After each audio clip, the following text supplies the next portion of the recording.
And now with Updates Health Report is Dan McKinney. And Dan, you've got some info on a new Temple study about keeping in shape? Yeah, thanks, Liza. A new Temple University study shows doing 3 household routines can lower the risk of obesity. Doctors say having family dinners, making sure you get enough sleep, and limiting weekly TV time can prevent the occurrence of obesity, especially in young children. The Center for Disease Control claims people who are overweight face greater risks of diabetes and heart disease.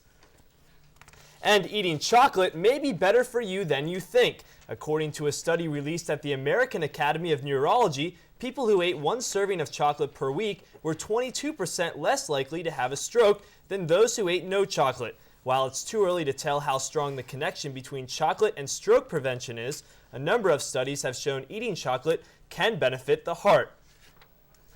And experts say the more bored you are, the more likely you are to die early. Researchers from the University College London believe boredom can lead to risky behavior like drinking, smoking, and taking drugs. According to the study, people who are chronically bored were also more likely to eat unhealthy foods and have depression. Doctors say hormones are released during boredom that cause stress to the heart. And a new study shows wearing a nicotine patch longer than usual may help those trying to quit smoking. Most patches are designed for only 8 weeks use, but some officials say wearing the patch for up to 6 months can increase your chances of staying smoke-free. The patch reduces cravings by slowly releasing a small dose of nicotine through the skin.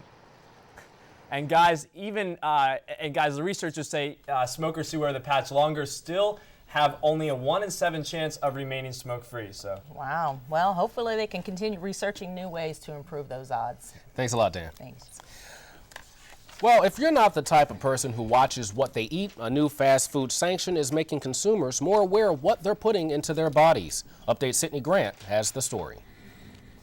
Step in a fast food restaurant such as McDonald's, Wendy's, or Dunkin' Donuts, you'll notice a slight change on the menu. The city of Philadelphia is mandating all fast food restaurants provide the amount of calories for each food item on their menus by April 1st.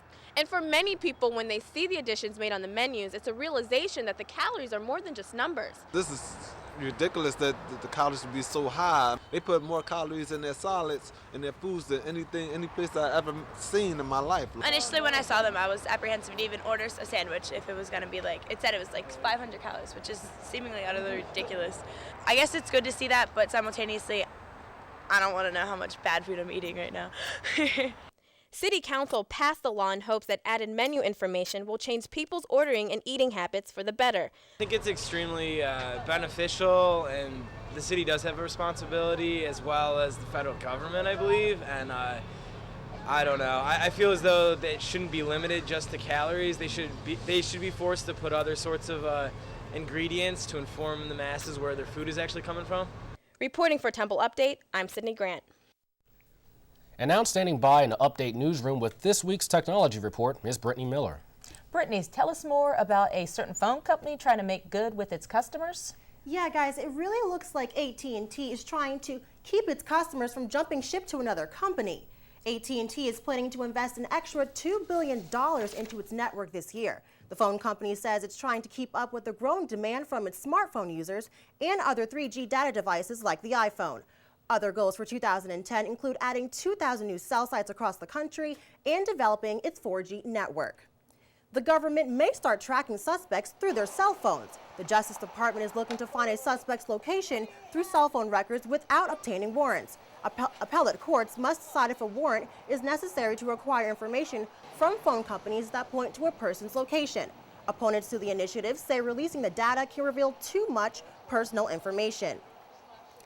And Temple has a new way to recruit students. Live Chat Experience Temple is a program fostering discussions between potential students and university staff through a chat room. 6 departments are represented, and students can ask specific questions about the programs they're looking to enter. About 400 students are registered for Live Chat, and more are expected to sign up as the admission deadline approaches.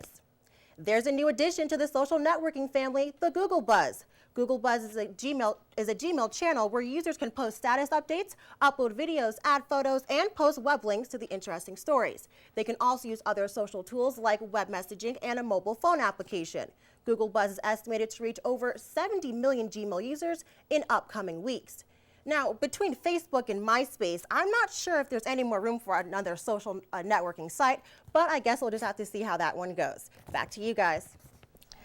Thanks a lot, Brittany. There are so many stresses of being a college student as it is, whether it's taking that exam or working on a group projects. Well, Dana Stemrich is here with this week's The List to show us the best things about being in school. Stop assignments, lack of money in midterms. We all know there's a downside to being a college student, but we always like to look on the bright side of things. So here is the RatedAll.com list of the best things about being a college kid. Coming in at number 5 is school spirit. Fight, fight, fight for the cherry and the white. Having quality professors to help you achieve your goals comes in at number 4. Being able to go to your classes in your pajamas is the third best thing about school. Not everybody gets a chance to earn a college degree, so be grateful. And the number 1 thing about being a college student is partying. The poll says learning how to schedule parties and studying is a skill that can last a lifetime. This has been The List. I'm Dana Stemrich. Temple Update will be right back. Coming up on Temple Update, in sports, the men's basketball team takes on a Big 5 opponent at the Palestra. And Avatar is making its fans feel blue. When Temple Update continues.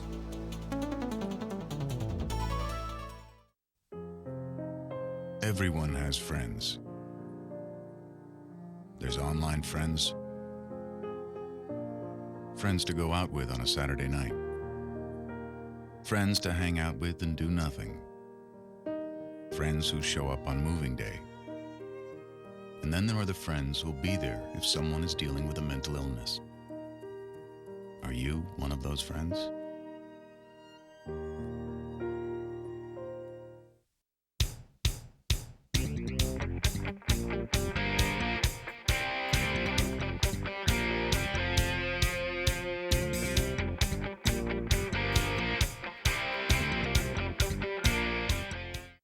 Hey, welcome to the Sports Desk. I'm Josh Roltenberg. The men's basketball team's on a 4-game winning streak after 2 big Atlantic 10 wins against St. Joe's and Dayton.